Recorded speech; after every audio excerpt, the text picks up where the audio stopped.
Hello everyone, welcome to the new class of chemistry.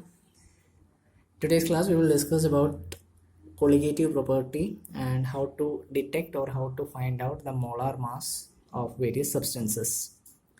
So what is actually colligative property? Let's discuss about that. Colligative property are those properties which totally depend upon the number of solute particles which can be seen in a solution which has a total number of particles. Means whatever the number of particles you take or whatever the total number of particles you take, the number of solute which are present in it, it is actually known as the colligative property of that solution. It is actually derived from the word colligative, is actually derived from a Latin word co, which means together, and ligare, which means to bind, means something that binds with the solution. That is actually known as the colligative property. Actually the colligative property are of mainly of four types which we have to discuss in this chapter. The first one, relative lowering of vapor pressure.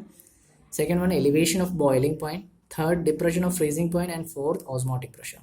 In today's class we will discuss relative lowering of vapor pressure and elevation of boiling point. These two properties will be discussed in today's class. In the later classes we will discuss the other properties, also a small topic by the name abnormal molar mass. Okay, so what is actually the relative lowering of vapor pressure? We are very well aware of the Rolle's law, which states that the vapor pressure of any element is actually directly proportional to the mole fraction of that particular element. Means by the equation we can say P1 is equal to P10 into X1. So if we consider that the solvent will have a reduction in vapor pressure, it will be calculated by delta P1. Delta means change. So delta P1 is actually showing the reduction of what vapor pressure has in the solvent. It will be equal to P10 minus P1. P10 being the vapor pressure of pure solvent, P1 be the vapor pressure of the real solvent. If we equate P1 with the equation that we have, then it will become P10 minus P10 X1, and after taking common from this equation, you will get delta P1 equals del P10 into 1 minus X1. So if we consider that this is a situation of the reduction of vapor pressure, we can substitute this 1 minus x1 with the term x2, because we know one thing, that the total mole fraction of any substance is actually 1. So if we are taking 1 minus x1, it will be the second molar fraction that we get, or the 1 minus x2 if it is there, then it would be the first mole fraction that we are getting. So what would we get here? We will get the equation as delta P1 equals P10 into x2. And we can put this P10 right below this delta P1 as a denominator.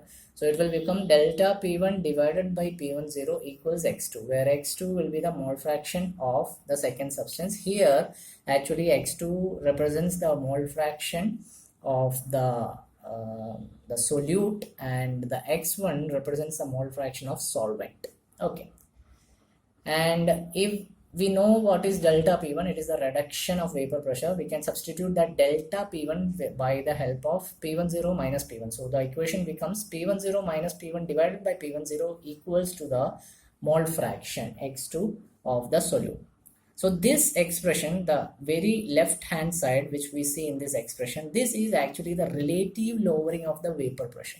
So we can say that the relative lowering of the vapor pressure is very much equal to the mole fraction of the solute that we have. Okay, clear? Now we will derive an equation from this this particular equation that will be actually the equation to find the mole fraction or the molar mass of the solute which is been added in the solution. So let's see how to find it. So we have the relative lowering of vapor pressure as P10 minus P1 divided by P10. All these letters are small letters. Whenever a capital letter come, I would be telling to you by capital letter. So we know that the mole fraction of second component or mole fraction of any component means number of moles divided by the total number of moles. Means number of moles of that particular substance divided by the total number of moles in that substance. That is actually the mole fraction that we know very well. So if we substitute x2 with n2 divided by n1 plus x2, the above equation which we had the right hand side becomes n2 by n1 plus n2, where we have the left hand side same as p10 minus p1 divided by p10. Now we will make a slight change in this equation. Suppose if we are considering the process here for dilute solutions which are completely dilute with each other, we can say that in case of a dilute solution, the number of moles of the solute will be very much lesser than the number of moles of the solvent. Or we can say in case of dilute solution, the number of moles of a solvent will be very much higher. So in that consideration, what we do, we will just neglect the N2 that has been mentioned in the denominator here. That's why we are taking here as a condition of dilute solution. So if we are neglecting N2, we will get the equation as P10 minus P1 divided by P10 equals N2 divided by N1, where N2 is neglected because of the dilute solution. Now, for the fact being, we are well aware that number of moles can be found out of any substance. The number of moles equation would be the weight of that substance, or the mass of that substance divided by the molar mass, right? So we will substitute N2 and N1, where N2 is actually the number of the moles of the solute and N1 is the moles of the solvent. We will represent the solvent with capital letters and solute with small letters. So we will get N2 equals W2 by M2 and N1 equals W2 by M2. So if we substitute it in the above equation, what would we get?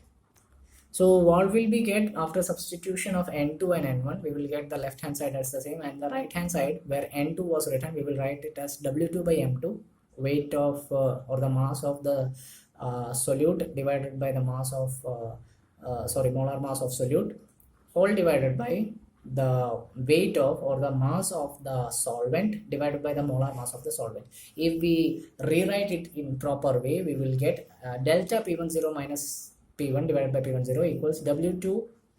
This can be written as a reciprocal into it. So M1 by W1 we will get. So it will be W2 into M1 divided by M2 into W1.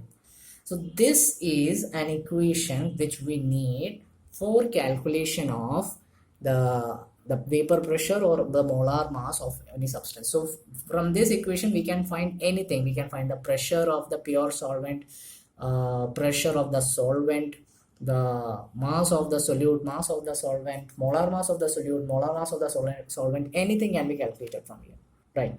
So what are these terminologies given here? P10 is the vapor pressure of pure solvent, P1 is the vapor pressure of the solvent, W2 is the mass of the solute, W1, capital W1, it is the mass of the solvent, M1 is the molar mass of solute, a molar mass of solvent, and M2 being the molar mass of solute. So by this equation, generally what the main purpose of this equation is to find the molar mass of solute. That is the main purpose of this equation. But in certain circumstances, we can also find different other values also. If we are given or other values, other substances, other values are given, then we can find other things also. But basically these equations or such equations or the colligative property, whatever equations we get, we actually use it for calculating the molar mass of the solute. Okay. So that's all about the vapor pressure, relative lowering of vapor pressure. Next, we will discuss about the elevation of boiling point. Regarding to this equation, we will discuss how to find the molar mass with the help of a word problem or a numerical, which will be discussed after discussing the elevation of boiling point. So what is actually the elevation of boiling point? Suppose if you are considering solvent and solution. These are the main, actually whatever colligative property we had studied, the first one, the relative lowering of vapor pressure, it actually depends upon the solvent. So if ever we are discussing about the topic relative lowering of vapor pressure. It is actually the relative lowering of vapor pressure of the solvent. Okay, here we are discussing about elevation of boiling point. Actually, it is the elevation of boiling point of solvent. We are discussing mainly about the properties of solvent, but there is one property that we had to discuss about the solution, that we will discuss about in the next class actually. So we will consider some things here, like TB0 being the boiling point of the pure solvent, boiling point temperature TB0, and TB be the boiling point of the solution. We know one thing, that whatever the case happens, if the boiling point of a solute, if the boiling point of the solvent inside the solution is changing, then the solvent which has a higher hand in the solution will always have a lesser boiling point in case with comparison to the solution. Means I meant here one thing, that if we are taking a particular temperature, like 1 atmosphere pressure temperature, if we are taking, always the boiling point of the solution will be higher. So if we are taking the changing boiling point or the increasing boiling point, delta TB, it will be TB, the boiling point of solution, minus TB0, the boiling point of solvent. This equation itself says or expresses that solution's boiling point is always higher. The boiling point of solution is always higher in comparison to the boiling point of solvent. What if we make a graph from this equation? Let's see what graph we could get or depict. Suppose we are depicting the graph of vapor pressure to temperature. Then we can say one thing, that if we are taking at a particular 1 atmosphere pressure, we are taking the temperature of a solution and solvent, then solvent will boil earlier, afterwards will the solution boil. Means always the solution will have higher boiling point. We can compare it. If we are getting on increasing the temperature, then a certain stage would come where the temperature, when compared to the solvent's temperature, will be higher. So we can say one thing, that solution will have higher boiling point in comparison to solvent. So this will be the graph of vapor pressure to the temperature in Kelvin. If we take, the graph will be like this. Solution will have always a higher hand or a heavier hand in case of a boiling point in comparison to the solvent. Okay. Always remember this graph. This graph is actually important. If ever it is asked about the elevation of boiling point, solution will have higher boiling point in comparison to the solvent. Okay. Now let's discuss what formula we can evaluate from this topic that we are studying. Just as we had derived a formula for relative lowering pressure, we can derive a formula from this particular topic also. We know that this delta TB that we had already taken, the change in boiling point, that is actually the elevation of boiling point. Elevation means change, or the high, or the increment. That is actually elevation. That is the meaning of the word elevation. Elevation of boiling point here reminds us one thing that we had discussed now. Solution will have a higher boiling point in comparison to the solvent. That is why the word elevation is used, and delta TB represents the elevation of boiling point. One thing can be said by the help of some experiments being done, that the elevation in boiling point is every time directly proportional to the molality of a solution. Means whatever molality we take of a certain solute, if when we compare the boiling point, elevation in boiling point with the comparison to the molality or the molal concentration, it will be directly proportional. We know what is a molal concentration or molality. Molality is nothing but the number of moles of the solute when it is dissolved in the 1 kilogram solvent. Whatever actual value we get, that is actually the concentration value of the solute. So when we remove the proportionality sign, we always use certain terms or terminologies, like we had used in the Henry's law, we had used in the Rolle's law. We will use a proportionality value here also, proportionality constant. So when removing the proportionality sign, we will get delta TV equals KBM, where KB will be known by different names, that is boiling point of elevation constant, molar elevation constant, or ebullioscopic constant. These are the various names that KB constant has. Boiling point elevation constant, molar elevation constant, or ebullioscopic constant. That is what KB means. It is just a constant value. It's nothing much, nothing over that. It's just a constant value which has different names. And the SI unit of KB is actually Kelvin kilogram per mole. That is the SI unit of what could be told. Yes, the the ebullioscopic constant will have the SI unit as Kelvin kilogram per mole. Okay. So that is about how KB is being mentioned here. Now we will derive a formula from this.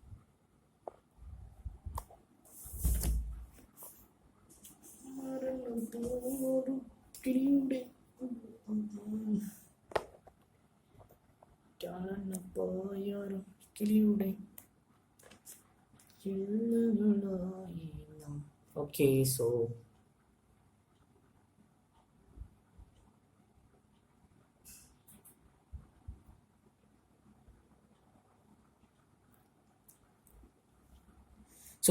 what is actually the vapor pressure?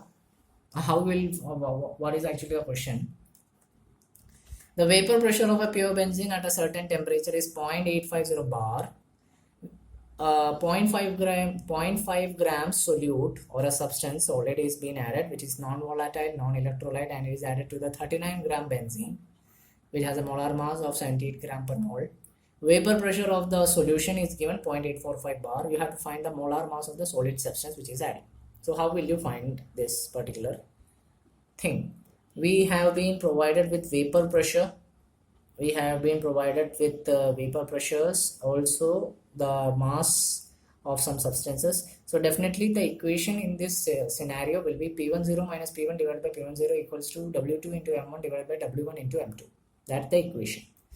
We will write the values which has been given here. We have been provided with P10, I think. Yes, P10 is actually the vapor pressure of the pure solvent. So what is the vapor pressure of the pure solvent being given? 0.850 bar. Right, that is the pure benzene. It's given vapor pressure of pure benzene, vapor pressure of pure solvent is given P10 850 bar. Then if we notice about P1, the vapor pressure of the solution, if it is given, it is also given vapor pressure of solution 8.845 bar. That also we had mentioned. W2 being the mass of the solute that is being used, 0.5 gram W2. M1 is the molar mass of the solvent that we have. I think we have the M1 molar mass of the solvent. Yes, 48 gram. 48 gram has been given. W1 is the mass of the W1 is the mass of the solvent that we have, 39 grams, and we have to find the molar mass. It's been given molar mass of the solid substance means molar mass of solute, right? We will put it in this equation. We will substitute each and every value. We will just take M2 from here. We will put it to the left side and we cross multiply, and this 0.850 will go with this side in the numerator, and value from this, the answer from this subtraction will be gone into the denominator. So the overall answer that we get will be 170 grams per mole. That's the molar mass of the solid substance that has been added in the benzene. So this is how you find out the answer of a certain question which is which actually represents the vapor pressure of any substance. Okay. Next, if we consider the next question, 18 gram of glucose C6H12O6, it's dissolved in 1 kilogram of water. We have to find out at what temperature will the water boil at 1.013 bar.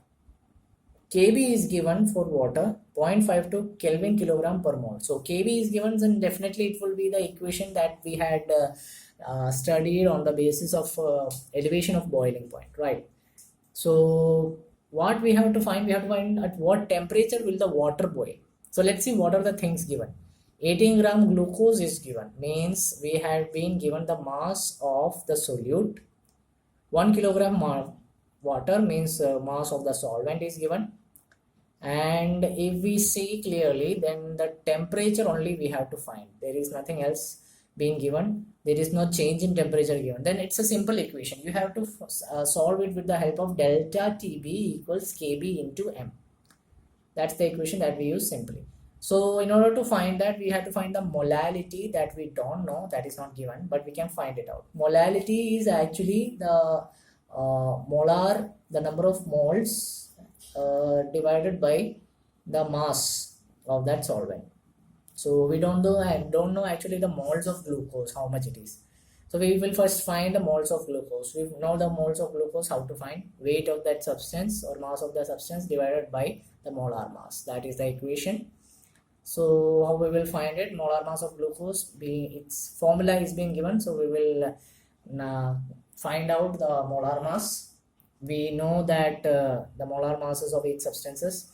6 carbon means 1 is 12, so 6 into 12 plus 12 hydrogen means 1 into 12 plus 6 oxygen means 1 is 16, then 6 into 16. Overall it will be, the molar mass will be 180 grams per mole.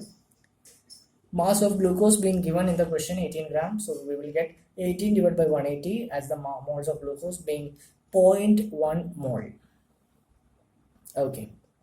So what could be the molality? Molality is nothing but moles of glucose divided by the mass of the solvent, which is actually 1 kilogram, which is itself given. So 0.1 divided by 1, it's 0.1 molar. So if we multiply this value with the Kb value given in the question 0.52, we will get the answer as 0.052 Kelvin. We have to find not delta Tb. We have to find at what temperature will the water boil. Water is the solution.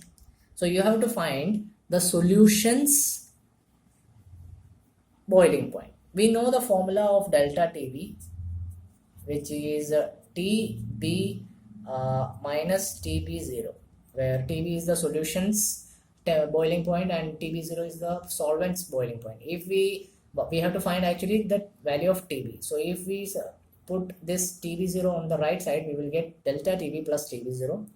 Means TB, we know the boiling point, the actual boiling point of water is actually 373.15 Kelvin. And if we add with the value that we had find, we will get the value it as 373.15 plus 0.52. You will get the answer as 273.202 Kelvin. Right? So that's how you find the value of regarding temperature, elevation of boiling point. We will see one more question how to do. In this question, it is given the boiling point of benzene as 353.23 Kelvin. 1.8 gram of a non-volatile solute is being added, means the mass of solute is given. It is dissolved in 90 gram benzene, means the solvent is benzene and it has the mass as 90 gram. So benzene's boiling point is given, means the solvent's boiling point is given. Boiling point of the solute of this particular thing is raised from that value to 354.11 Kelvin. So we have the increased value. So we have to find the molar mass of the solute. Kb of benzene is given 2.53 Kelvin kilogram per mole. Okay. So what would be delta Tb? Delta Tb we have to find. We know the equation of delta Tb as Kb into 1000 into W2 divided by M2 into W1. But there is a small issue there. We actually have to find the value of delta Tb because it's not given in the question. Kb is given, mass of solvent, mass of solute is given. We don't know the molar mass. We are also unaware of the delta Tb value, so that we can equate in the equation. So we have to mainly basically find the molar mass of solute. So we will prepare the equation as M2 equals, we will take this delta Tb which was already in the left hand side to the denominator and the M2 which was there in the left hand side. So M2 equals Kb into 1000 into W2 divided by delta Tb into W1. We don't know the value of delta Tb, so we will just subtract both of those boiling points given, we will get the value as 0.88 Kelvin. And when we put the value in this equation that we had found, we will get the overall value of the molar mass of solute as 58 grams per mole. Okay.